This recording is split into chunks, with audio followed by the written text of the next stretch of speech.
ಎಲ್ರಿಗೂ ನಮಸ್ಕಾರ. ನಾವಿವತ್ತು ಉಪ್ಪಿನ ಮಹತ್ವದ ಬಗ್ಗೆ ತಿಳಿಯೋಣ ಬನ್ನಿ. ಉಪ್ಪಲ್ಲಿ 2 ತರ ಉಪ್ಪಿದೆ, ಕಲ್ಲುಪ್ಪು ಮತ್ತು ಪುಡಿ ಉಪ್ಪು ಅಲ್ವಾ? ಅದೆಲ್ರಿಗೂ ಗೊತ್ತಿರೋದೇ. ಆದ್ರೆ ಪುಡಿ ಉಪ್ಪಿಗಿಂತಲೂ ಕಲ್ಲುಪ್ಪು ಅತ್ಯಂತ ಶುದ್ಧವಾಗಿರುತ್ತದೆ.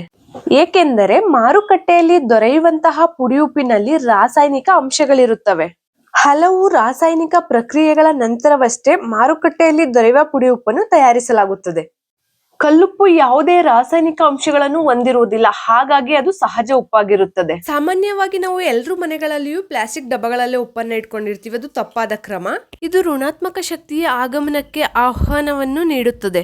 ಪ್ಲಾಸ್ಟಿಕ್ ಡಬ್ಬಗಳಲ್ಲಿ ಉಪ್ಪನ್ನು ಇಡೋದ್ರಿಂದ ಪ್ಲಾಸ್ಟಿಕ್ ನಲ್ಲಿರುವ ರಾಸಾಯನಿಕಗಳು ಉಪ್ಪಿನಲ್ಲೂ ಸೋರಿಕೆಯಾಗಬಹುದು.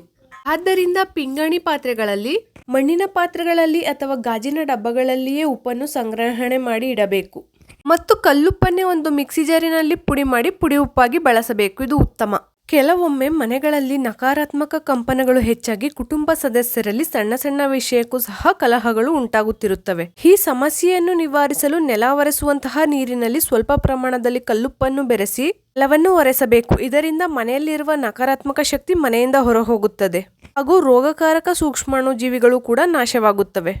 ನಾವು ರಾತ್ರಿ ವೇಳೆ ಮಲಗುವ ಮುನ್ನ ಉಪ್ಪು ನೀರಿನಲ್ಲಿ ಕೈಕಾಲುಗಳನ್ನು ತೊಳೆದುಕೊಂಡು ಮಲಗಿದರೆ ಒತ್ತಡ ಕೂಡ ನಿವಾರಣೆಯಾಗುತ್ತದೆ ಮತ್ತು ಕೀಲು ನೋವುಗಳು ಕೂಡ ಕಡಿಮೆಯಾಗುತ್ತವೆ.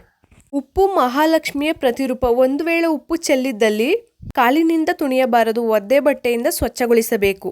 ಮತ್ತು ತುಂಬಾ ದಿನಗಳವರೆಗೆ ಉಪ್ಪಿನಕಾಯಿಯನ್ನು ಹಾಳಾಗದಂತೆ ಇಡಲು ಇತರ ಪಿಂಗಾಣಿ ಪಾತ್ರೆಗಳಲ್ಲಿ ಶೇಖರಣೆ ಮಾಡಿ ಇಡೋದ್ರಿಂದ ಅದು ಹಾಳಾಗುವುದಿಲ್ಲ. ಇಲ್ಲಿ ಪಾತ್ರೆಗೆ ಆಗ್ತಾ ಇರೋದು ಯಾವ ಉಪ್ಪಿನಕಾಯಿ ಅಂತ ನಿಮಗೆ ಗೊತ್ತಿದ್ರೆ ಕಮೆಂಟ್ ಮೂಲಕ ತಿಳಿಸಿ. ಮತ್ತು ಅದ್ರ ಗುಣಮಟ್ಟ ಹಾಗೇ ಇರುತ್ತೆ. ಈ ವಿಡಿಯೋ ಇಷ್ಟ ಆಗಿದ್ದಲ್ಲಿ ಲೈಕ್ ಮಾಡಿ, ಶೇರ್ ಮಾಡಿ, ಸಬ್ಸ್ಕ್ರೈಬ್ ಮಾಡಿ. ಧನ್ಯವಾದಗಳು.